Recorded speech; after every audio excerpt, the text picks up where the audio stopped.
Radio Educación presenta Diabetes y yo. Sondeos, reportajes, tips, cápsulas de salud y mucho más. Propuestas para lograr una mejor calidad de vida. Diabetes y yo. Cáncer infantil en México.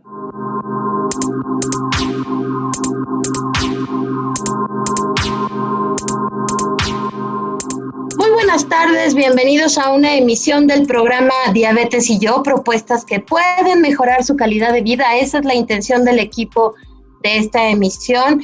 Les saluda Gisela Ayala, nuestra compañera María Eugenia Pulido, que se unirá a la conversación en un momento. Como usted escuchó, en México el cáncer infantil es un problema de salud pública. De hecho, es la segunda causa de muerte en niños de 5 a 14 años de edad y anualmente ocasiona el fallecimiento de más de 2,000 infantes. Todo esto de acuerdo con cifras del Centro Nacional para la Salud de la Infancia y Adolescencia. Pero antes de empezar una entrevista con una especialista en el tema, nos gustaría invitarlo a que nos acompañe a escuchar la siguiente cápsula informativa para abundar un poco más en el tema, y después tendremos todas las opiniones y recomendaciones de una especialista en oncología pediátrica.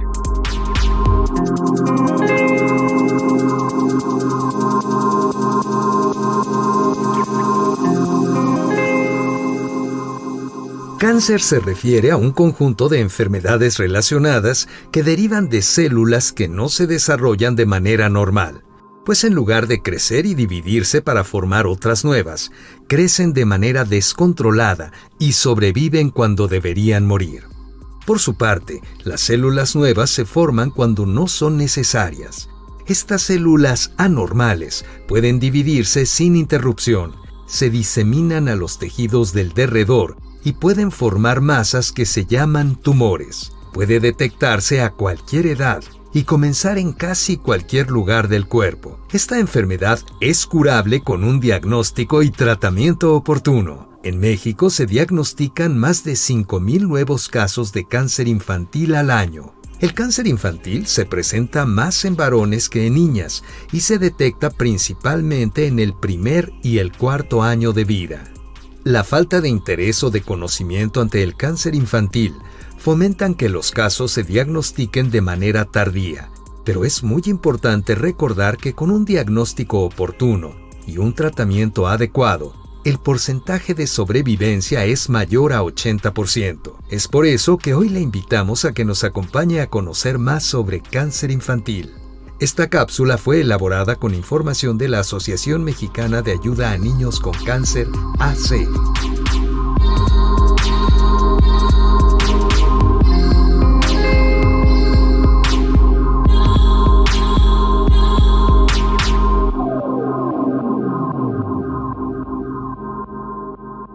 Y como ya escuchamos en la cápsula introductoria, vamos a hablar de este tema tan importante también en México, un tema de salud.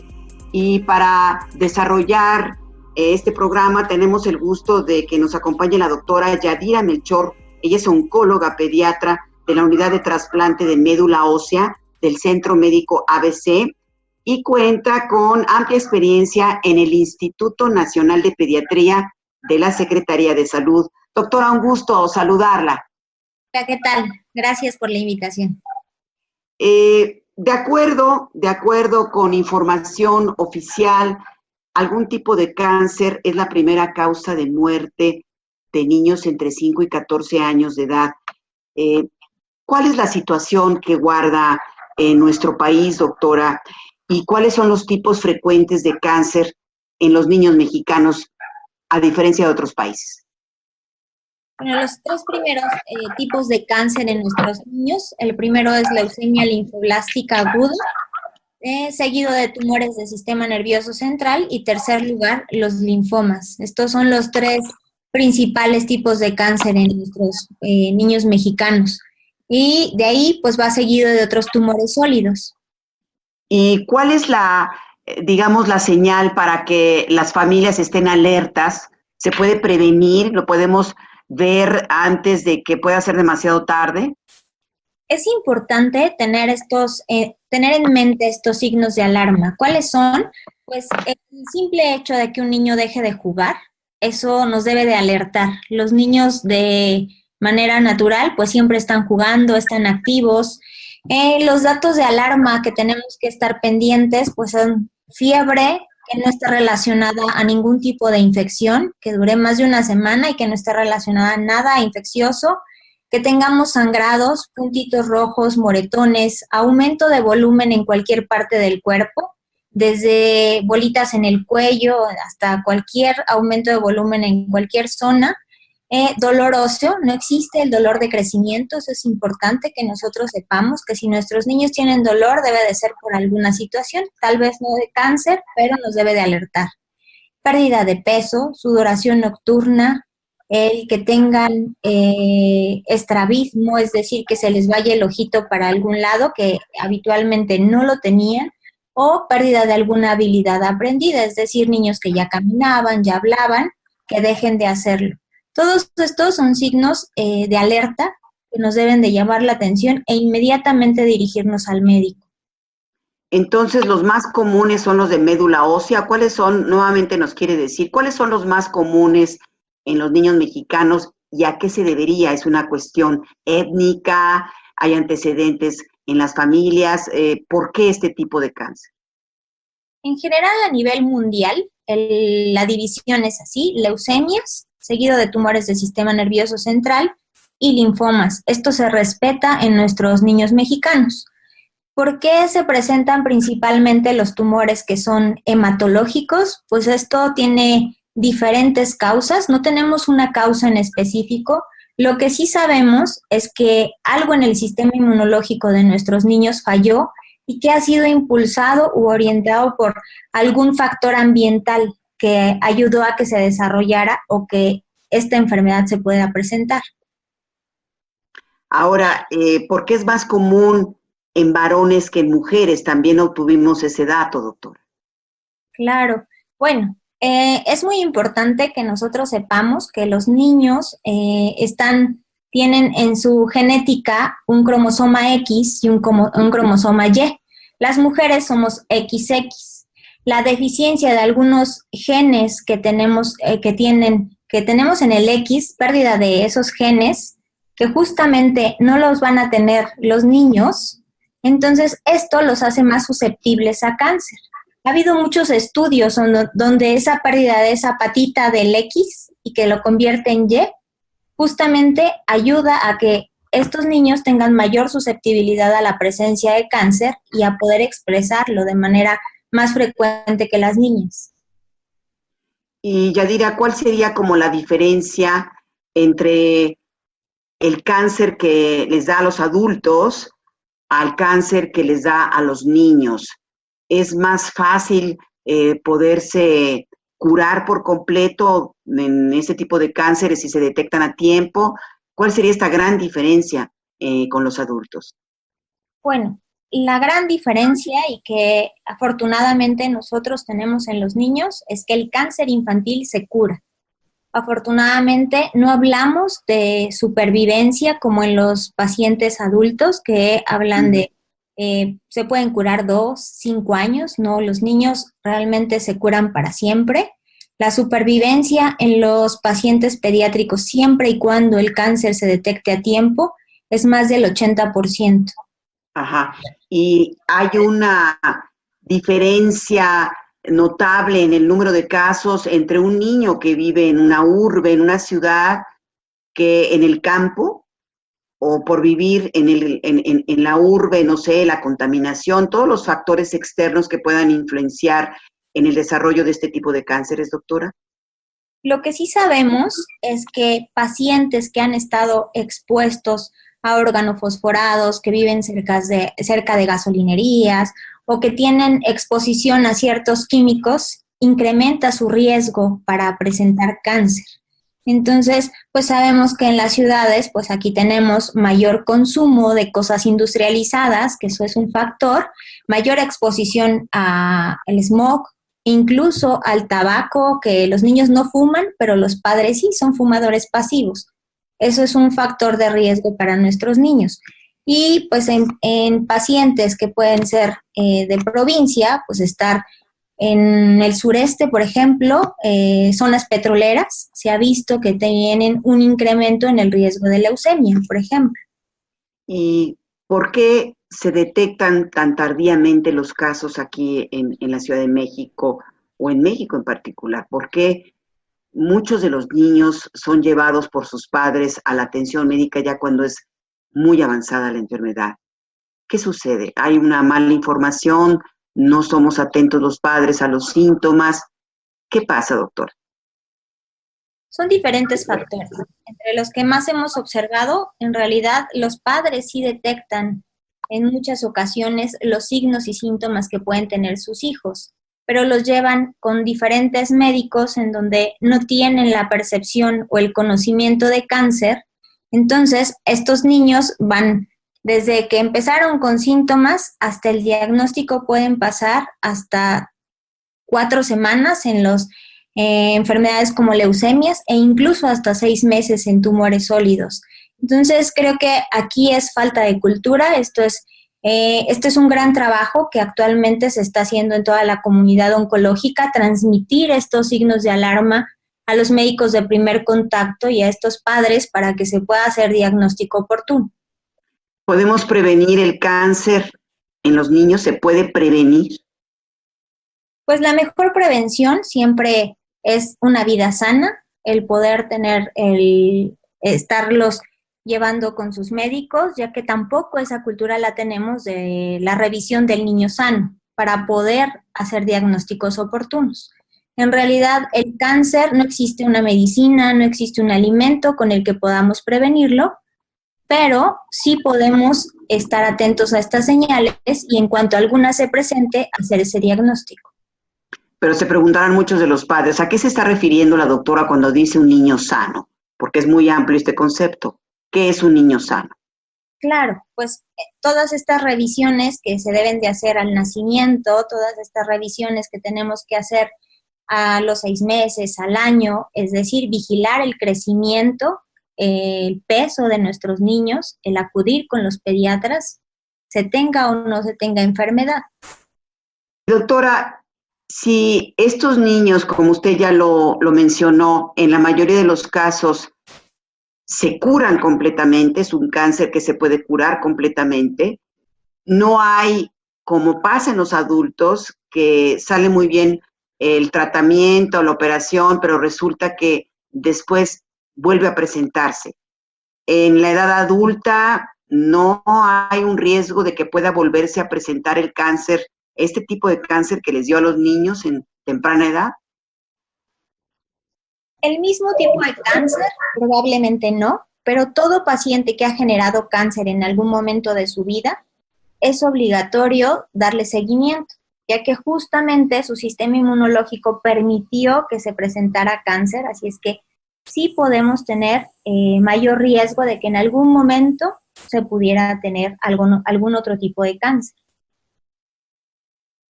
Usted mencionó los 2 tipos de cáncer que son los que se dan más en nuestros niños aquí en México.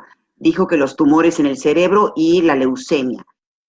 Por los casos que, bueno, uno conoce alrededor, parece que la leucemia es todavía como más probable, ¿no? Es como uno de los cánceres que son hasta más comunes que el otro que usted mencionó. ¿Es así, doctora? En efecto, la leucemia es el principal cáncer en los niños y en específico leucemia linfoblástica aguda. ¿Qué es eso?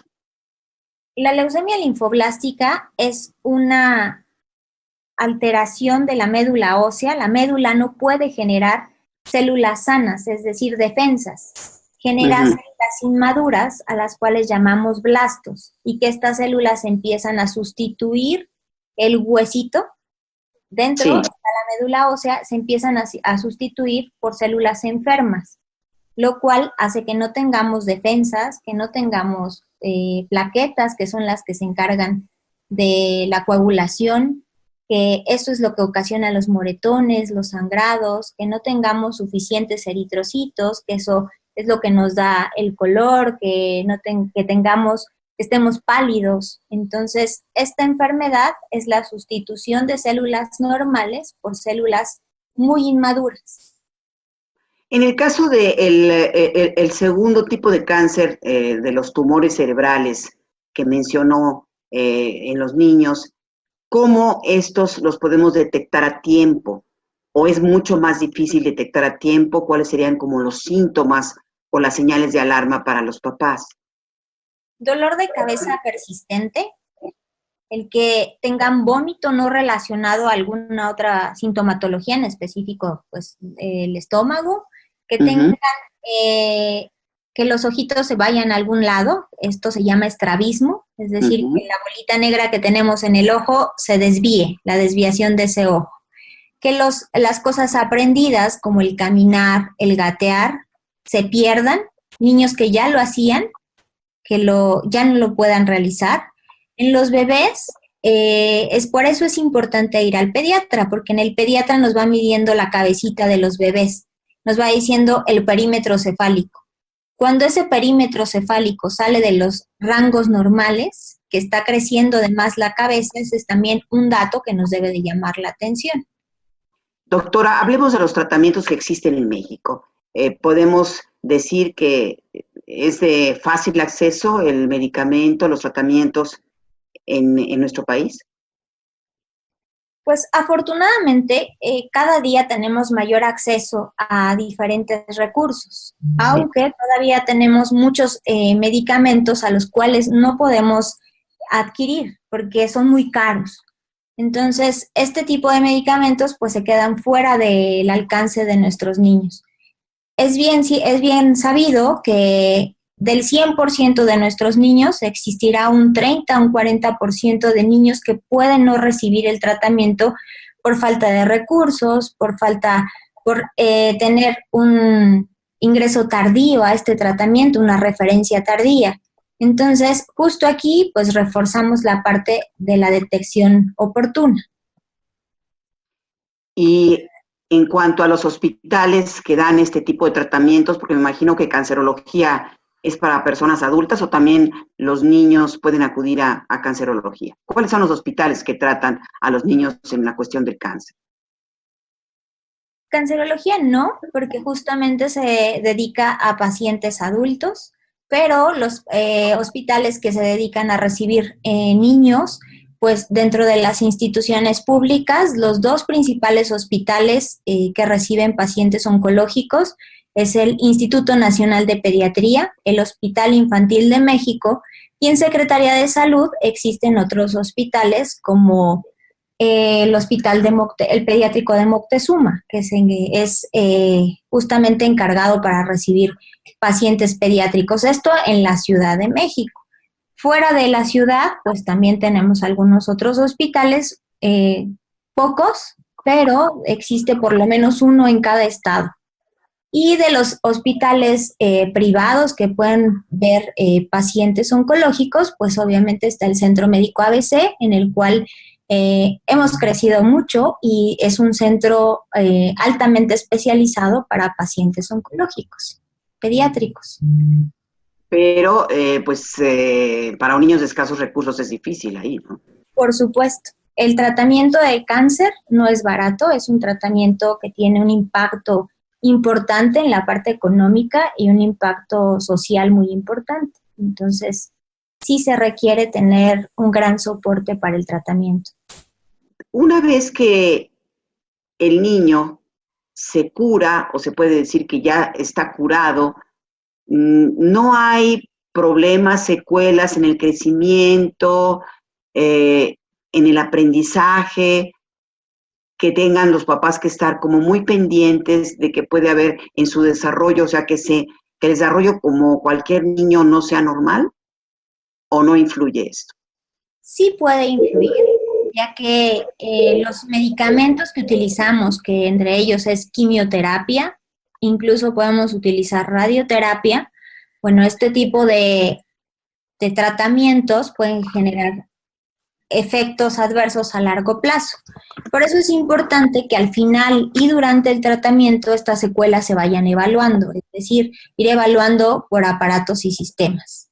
Entonces, Sí, los padres al final del tratamiento deben de acudir y vigilar crecimiento, deben de continuar en la parte endocrinológica y neurológica para poder evaluar estas pequeñas deficiencias, aunque actualmente tenemos pues muchos más recursos y medicamentos mucho más eficientes que pueden evitar secuelas grandes en nuestros pacientes. En el sistema de salud, ¿se pueden conseguir los medicamentos? O sea, los hospitales, los hospitales infantiles los tienen en la Ciudad de México, y bueno, ya no quisiera yo preguntar qué pasa al interior de la República Mexicana, doctor. Sí se tienen, pero medicamentos muy sofisticados, pues ahí es donde tenemos esta gran preocupación, porque no todos los hospitales tienen este acceso. Medicamentos básicos, sí lo pueden tener. Les recordamos, amigas y amigos de Radio Educación, que este programa está grabado previamente. Usted lo puede escuchar, como siempre, en nuestro horario, los viernes en punto de las 12 del día, siempre con un tema distinto, diferente. Y les recordamos que también tenemos en internet, en Facebook, nuestro sitio del programa, donde usted puede encontrar información, puede volver a escuchar el programa también si no lo escuchó completo. Y bueno, pues es el momento de ir a nuestra siguiente cápsula, que es pues la cápsula sobre nutrición, consejos de salud, con nuestra nutrióloga Mónica Hurtado. Y ahorita regresamos. Consejos de salud para una mejor calidad de vida.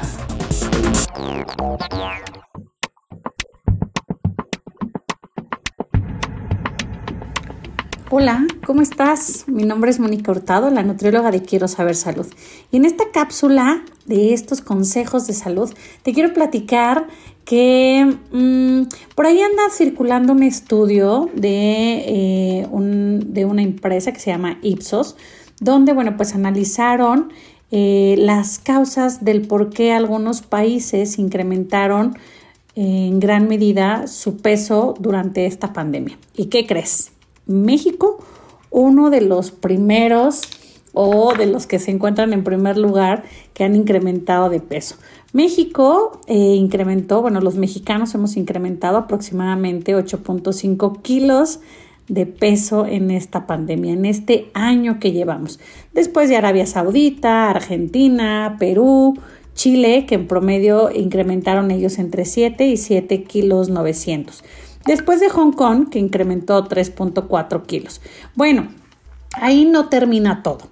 Dentro de las causas, pues evidentemente está este resguardo que hemos tenido que hacer, que es un resguardo saludable. Yo siempre les diré que somos afortunadas las personas que podemos estar desde casa trabajando y, bueno, pues cuidándonos, ¿no? Debemos de verlo como eso, como un resguardo saludable, sentirnos afortunados, porque, bueno, pues muchas personas que a lo mejor quisieran estar en casa y tienen que salir a trabajar por el sustento de su hogar. Así es que, bueno, agradezcamos a aquellos que podemos estar en casa.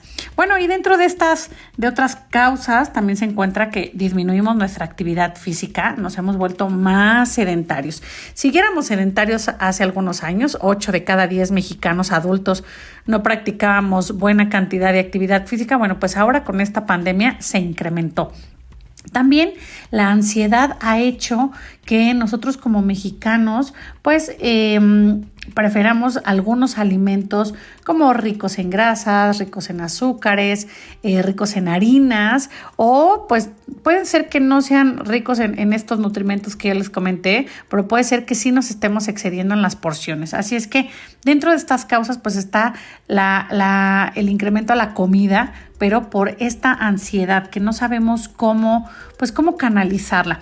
Dentro de las soluciones que ellos encuentran y que preguntaron a los mexicanos, pues por supuesto las personas encuestadas dijeron que una de las soluciones es que tuviéramos más áreas verdes cercanas a casa para poder practicar algún ejercicio, para poder hacer una caminata, acceso a la comida saludable, y seguramente ustedes van a recordar estas cápsulas que hemos hecho sobre cómo combinar de manera saludable todo tipo de alimentos. Recordemos que desde Quiero Saber Salud siempre les decimos que no es el alimento, es la cantidad y la frecuencia. Así es que debemos de aprender a combinar de manera más saludable. Si voy a comer unos chilaquiles por la mañana, bueno, pues ya sé que a lo mejor en la tarde no como alimentos que tengan tanta cantidad de tortilla. Si sé que voy a cenar a lo mejor una rica pasta, pues entonces la comida y el desayuno, pues trato de moderarme en alimentos del grupo de cereales. Algunas de estas causas y, por supuesto, las soluciones son las que se vieron en este estudio. Así es que yo los dejo y nos escuchamos en una cápsula más. Yo soy Mónica Hurtado, la nutrióloga de Quiero Saber Salud.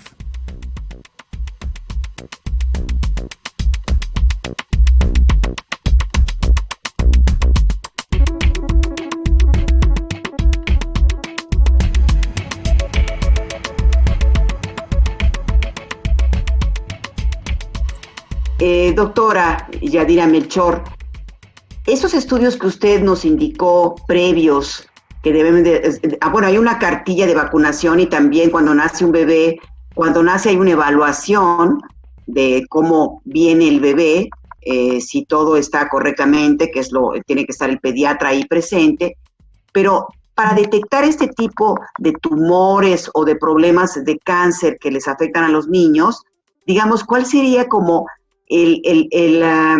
lo que podríamos detectar lo más pronto posible para que no hubiera problemas? O sea, ¿qué otros estudios se necesitan? ¿Qué le puede decir a los papás para que no solamente se alarmen, sino se ocupen? O sea, ¿qué más estudios para que yo pueda saber si mi hijo puede desarrollar este tipo de enfermedades? Claro, pues cuando vamos al pediatra, las primeras evaluaciones, ¿qué nos están revelando? Bueno, aquí pues lo primero es crecimiento, el tamaño de los niños, el perímetro cefálico es muy, muy importante, ya que les comentaba, si la cabecita crece más de lo normal, debemos de realizar algún otro abordaje, como pedir algún estudio de imagen para poder identificar por qué está creciendo esa cabecita. Muy probablemente, o en muchas ocasiones, hay algún tumor que está obstruyendo los drenajes. En la cabeza tenemos el cerebro que está bañado por líquido y que tiene, es como un sistema de drenajes, esos pequeños hoyitos donde fluye ese líquido, y que cuando tenemos algún tumor, puede obstruir estos conductos y hacer que se llene de líquido. Esto se llama hidrocefalia, que crezca la cabeza más de lo normal, y una de las principales causas de este crecimiento pues es la presencia de un tumor en sistema nervioso central. Esa es una de las primeras situaciones que podemos ver en la consulta del pediatra. Y esto solamente yendo a la revisión normal de nuestros niños, que es al nacimiento, a los 15 días, al mes, a los 2 meses, a los 3 meses y de ahí a los 6 meses. Entonces, ahí también en esas revisiones, ¿qué podemos ver? El crecimiento de la pancita. Todos los médicos pediatras estamos obligados a medir el perímetro abdominal. De igual forma, estos perímetros se van a evaluar con diferentes tablas. Ahí se va a poner. Y cuando salen de estas percentilas o de estos rangos normales, nos deben de alertar, ya que un crecimiento también del perímetro abdominal nos debe de hablar o nos indica que hay algún órgano dentro del abdomen que está crecido. Entre ellos y los más frecuentes, el hígado, el riñón. En este caso, en los pacientes, en los lactantes, los principales tumores que podemos identificar son todos estos tumores inmaduros, que se refiere, por ejemplo, al tumor de Wilms, que es el tumor originado en el riñón, y simplemente con el poder medir y con el poder observar este aumento de volumen de la pancita, podemos orientarnos hacia que haya algún crecimiento de órganos, en específico el riñón. También en estos lactantes tenemos alguna otra enfermedad llamada hepatoblastoma, que es un cáncer originado del hígado, que es muy frecuente en los lactantes. Entonces, Como vemos, pues estos dos abordajes pueden ser sencillos, son maneras muy específicas que nos orientan hacia pensar que hay alguna enfermedad. La clínica es lo más importante. Niños también, el estreñimiento no quiere decir que haya, por ejemplo, cáncer, pero sí nos debe de llamar la atención porque está estreñido. Justamente puede ser que estos órganos estén tan grandes y estén comprimiendo ese intestino y que nuestro niño por eso no esté evacuando adecuadamente. Entonces, esos datos nos deben de llamar la atención. Y estos se detectan simplemente con la consulta normal del pediatra. Doctora, en esta época de la pandemia, donde pues muchos enfermos de cáncer, adultos y niños no pudieron seguir muchos de sus tratamientos, ¿qué ha pasado? Hay muchos niños que me imagino que se vieron afectados en la interrupción de sus tratamientos. Me estoy refiriendo sobre todo a los niños que no tienen acceso a hospitales caros, a hospitales particulares. Claro, desafortunadamente, pues sí hubo un cese en el ingreso para recibir tratamientos en nuestros pacientes, ya que pues muchos de los hospitales que se encargaban para dar atención a pacientes oncológicos se volvieron hospitales COVID. El riesgo de que un paciente oncológico acudiera a un hospital COVID incrementaba la probabilidad de que nuestro paciente pudiera tener un desenlace fatal. Entonces, en un inicio, cuando no sabíamos bien cómo funcionaba o cómo se comportaba el COVID en los pacientes oncológicos, pues la primera decisión fue evitar que los pacientes acudieran a los hospitales. Entonces, sí tenemos o sí hubo en algún punto un retraso en el tratamiento, ya que nuestros niños no recibieron en tiempo los tratamientos y muchos de ellos sí tuvieron progresión de la enfermedad. Esto es algo que todavía no está 100% evaluado. Esto debemos de hacer el recuento de los daños, pero sí es claro que tenemos o que hubo retrasos en la atención de estos pacientes. Doctora, me pareció muy importante lo que mencionó al inicio y para ayuda de los padres, porque pues no nada más con angustiarnos vamos a resolver la situación.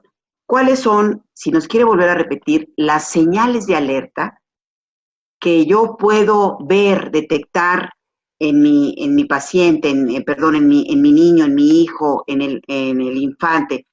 Ya nos dijo que, por ejemplo, si no comen bien, ciertos datos que nos quiera volver a repetir, señales de alarma. Parece que hay como 7 señales de alarma o hay más para poder darnos cuenta que el niño puede tener este tipo de enfermedades.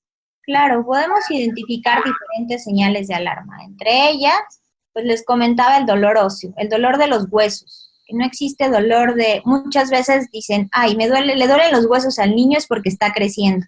Eso es un mito. Todo dolor óseo está relacionado a alguna causa. Y entre ellas pueden ser las causas oncológicas. Fiebre sin causa y que persista por más de una semana. Fiebre nos referimos a temperatura mayor a 38 grados, que sea persistente o que vaya y venga en el transcurso del día, pero que su duración sea por más de una semana y que no esté relacionada a ningún proceso infeccioso. La tercera es que tengamos moretones que no estén relacionados a golpes, sangrados, ya sea de la nariz, de las encías, sangrados frecuentes, que se tengan puntitos rojos en la piel, a eso le llamamos petequias, que es la ruptura de los pequeños vasitos. Eso es algo anormal que debemos de revisar. Otro de los puntos claves para la detección oportuna de los tumores, pues es el crecimiento de cualquier aumento de volumen en cualquier parte del cuerpo.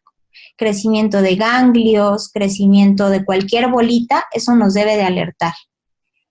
Otro punto importante es que estén cansados, que estén pálidos y pues bueno, esto se relaciona mucho a lo que les comentaba en un inicio, que pues los niños que no están activos, que no corren y que no hacen travesuras, pues nos debe de llamar la atención porque esa es la naturaleza de un niño. Otro punto importante es la pérdida de peso. Esto, pues probablemente los padres no pesen diario a los niños, pero sí lo pueden identificar con que el pantalón les queda más grande, que está más aguadita la ropa. Entonces, esto es algo que debemos de vigilar. Dolor de cabeza frecuente y continuo, que incluso el dolor de cabeza tenga que impida sus actividades o que presente vómito. Uh-huh. Y otro de los signos de alarma, pues es el aumento de volumen a nivel del abdomen, de la pancita, el crecimiento anormal de la pancita. Eso nos habla de que puede existir algún tumor a nivel abdominal. Doctora, también no es común que a los niños les duela la cabeza cuando hay dolores de cabeza frecuentes, o también se les hinchen las manos, o la sensibilidad a la luz solar o a la luz fluorescente. Parece que también, o estos dolores de pecho repentinos podrían ser síntomas, también signos de alarma en un niño. Se pueden relacionar, aunque no son los signos y síntomas más frecuentes, pero obviamente pues sí pueden tener relación con alguna enfermedad. Por ejemplo, si nosotros estamos pensando que hay un tumor en el sistema nervioso central, pues esto nos da mayor sensibilidad a la luz, esto nos puede ocasionar dolor de cabeza, esto genera que tengamos esta fotofobia, es decir, que no se permita el que se presente la luz directa, que tengan que cerrar los ojitos. Y bueno, el dolor de pecho pues puede estar relacionado a la presencia de algún tumor a nivel mediastinal, es decir, en el tórax. El lupus no se presenta también en niños, lupus eritematoso, ¿cómo se dice? Lupus eritematoso sistémico. ¿Se presenta en niños?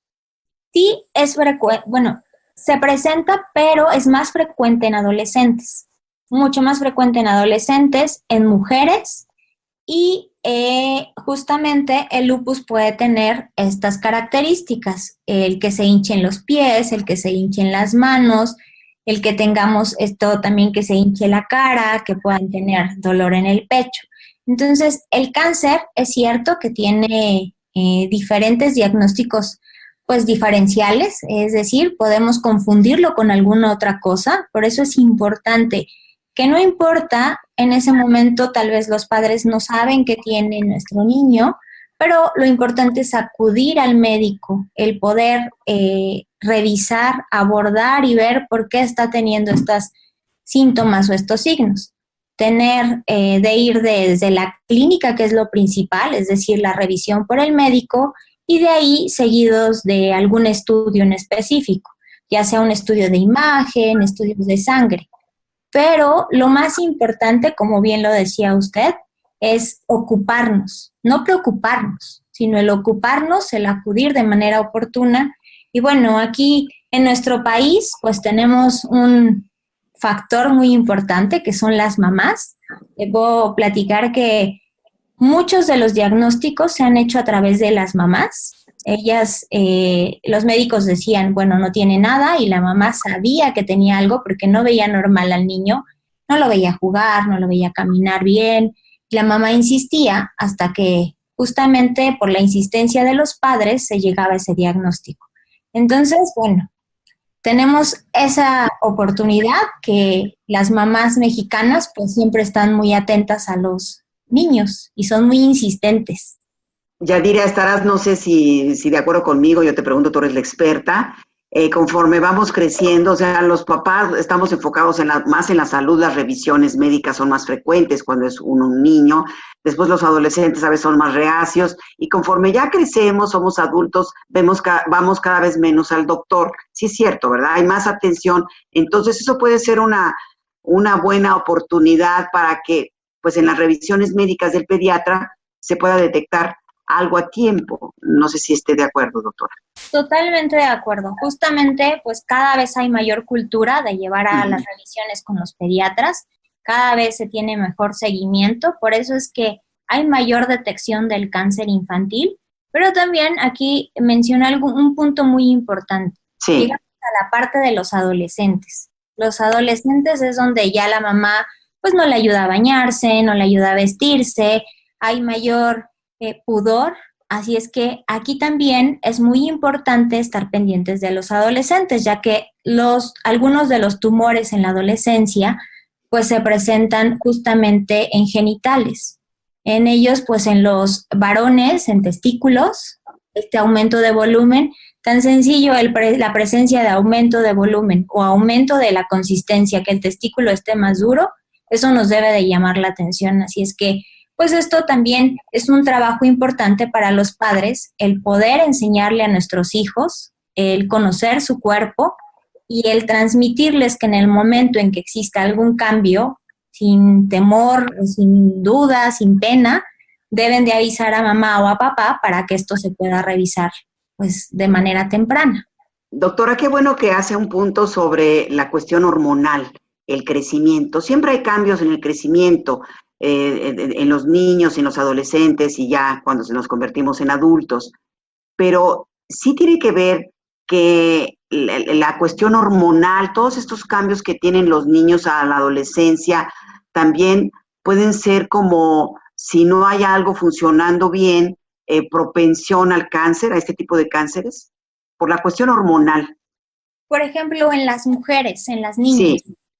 Las niñas sabemos bien que ellas tenemos mucho más producción de hormonas. Uh-huh. Justamente algunos cánceres, como el CA de mama, que no vemos frecuentemente en los niños, pero que cada día, justamente por este cambio en la alimentación, este cambio de vida, pues ahora vemos de manera más temprana tumores que veíamos más en la adolescencia o en adultos jóvenes.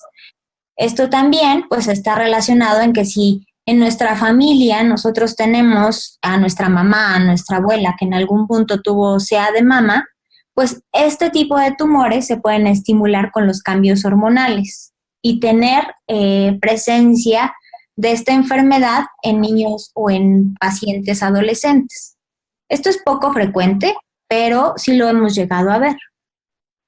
Pero entonces, por ejemplo, un cáncer de mama en las niñas ya puede tener casi presencia cuando se es adolescente, porque uno pensaría, bueno, después de que ya es la menopausia es cuando es más factible que aparezca este tipo de cánceres, pero entonces sí puede haber, pero me imagino que son más raros estos casos.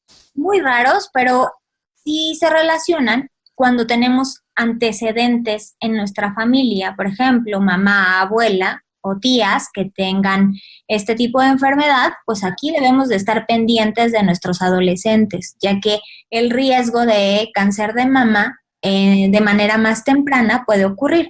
Aunque le puedo decir que nosotros como oncólogos pediatras, el cáncer de mama es algo que no vemos, afortunadamente, pero que sí está en adultos o en adolescentes.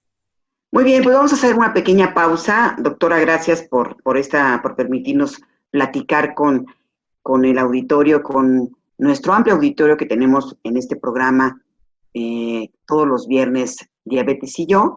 Y bueno, doctora, pues vamos a escuchar algunos términos que luego no nos quedan claros. A veces en esta cápsula les explicamos qué es cada término que se utiliza o que utilizan ustedes los médicos. Vamos a nuestro glosario. Glosario, para conocer los términos médicos.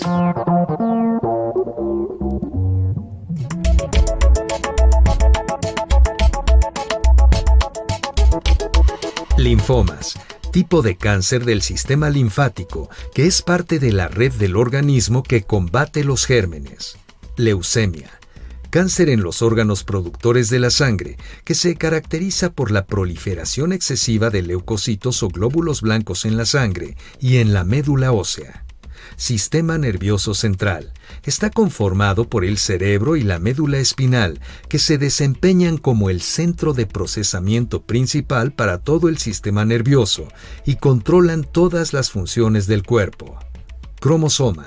Estructuras con apariencia de hilo ubicadas dentro del núcleo de las células de animales y plantas. Los cromosomas contienen los genes. Cromosoma XX. Cuando ambos cromosomas son X, el sexo del humano es femenino. Cromosoma XY, correspondiente a los varones. Perímetro cefálico, edición del perímetro de la cabeza de un niño en su parte más grande. Se mide la distancia que va desde la parte por encima de las cejas y de las orejas y alrededor de la parte posterior de la cabeza. Estudio de imagen. Estos estudios envían formas de energía, como rayos X, ondas sonoras, partículas radioactivas o campos magnéticos a través de su cuerpo. Lactante. Bebé que es amamantado por su madre. Ganglios, estructuras que pertenecen al sistema inmunitario, los cuales tienen forma de pequeñas bolas redondeadas que se encuentran dispuestas en todo el cuerpo y están unidas a través de los vasos linfáticos. Su principal función es la de actuar como filtros o trampas con el objetivo de detectar partículas extrañas.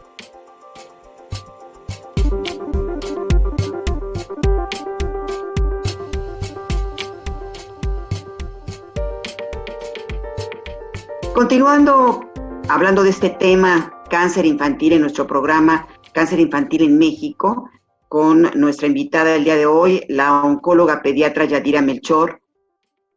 Doctora, pues de acuerdo con lo que hemos visto, que hemos platicado con usted, el cáncer, eso ya lo dijo y es muy puntual, tiene en los niños una gran probabilidad de resolverse, y esto es importante subrayarlo, si se atiende a tiempo. Nuevamente, doctora, pues todos estos signos de alarma, ¿qué debemos de estar haciendo los padres para detectar con atención, con tiempo, este tipo de problemas, doctora? Pues bueno, en nuestros niños pequeños, pues es el revisarlos, el estar, al bañarlos, ahí muchos papás detectan algún aumento de volumen, algo que les llama la atención en la consistencia, entonces eso es muy importante, la revisión continua de nuestros niños y en el caso de nuestros adolescentes, pues la comunicación para que ellos nos puedan transmitir si hay alguna alteración. Y pues es muy importante recordar que el cáncer infantil se cura siempre y cuando se detecte a tiempo. Si hay detección oportuna, entonces esto nos va a llevar a buenos tratamientos, tratamientos más cortos, el exponerlos a menor toxicidad y al tener menor toxicidad, menos efectos a largo plazo. Todo esto es una cadena, pero importante que en el momento en que nosotros hacemos esta detección oportuna, podemos llevar a la curación de los niños. Doctora, pues nos gustaría ya para finalizar que nos dé sus datos, dónde podemos encontrarla y pues qué consejos para poder tener a tiempo información si es que aqueja en nuestros hijos un tipo de cáncer de los que ya usted mencionó. Pues bueno, es importante saber que todos aquellos que están pasando por una situación de cáncer infantil, pues no están solos. El tratamiento de cáncer infantil es integral. Es importante que se tenga manejo médico, psicológico, ya que es una enfermedad que impacta a todos niveles. Y bueno, en este caso, pues cualquier duda que tengan, es importante acudir a páginas especializadas en donde nos puedan dar respuestas adecuadas, ya que siempre tenemos pues mucha información que bombardea a nuestros padres y que puede confundirlos en el tratamiento y seguimiento de este tipo de enfermedades. Pues bueno, les doy mi teléfono. Yo estoy en el Centro Médico ABC, en el Centro de Cáncer, consultorio 216, y mi teléfono es 55 32 23 6857. Si en algo puedo ayudarles, pues estoy a su disposición. Cualquier duda, nosotros también tenemos un grupo, les comentaba, multidisciplinario que se dedica a ver este tipo de pacientes con los cuales pues le podemos dar apoyo u orientación a cualquier padre que tenga o no tenga recursos. Eso es muy importante, ya que la información y el derecho a recibir este tratamiento pues es para todos. Muy bien, doctora, pues no nos resta más que agradecerle su presencia en este programa. Gracias por toda la información. ¿Y usted también tendría algún correo electrónico que nos pueda proporcionar, doctora? Claro, es yadiramelchor@icloud.com. Pues agradecemos mucho a la doctora Yadira Melchor, pediatra oncóloga, por toda esta información y gracias por acudir, por escuchar nuevamente cada viernes, como todos los viernes en punto de las 12 del día, este programa. Gracias, doctora, y gracias, amigos. Hasta la próxima. Radio Educación presentó Diabetes y yo. Sondeos, reportajes, tips, cápsulas de salud y mucho más. Propuestas para lograr una mejor calidad de vida. Diabetes y yo.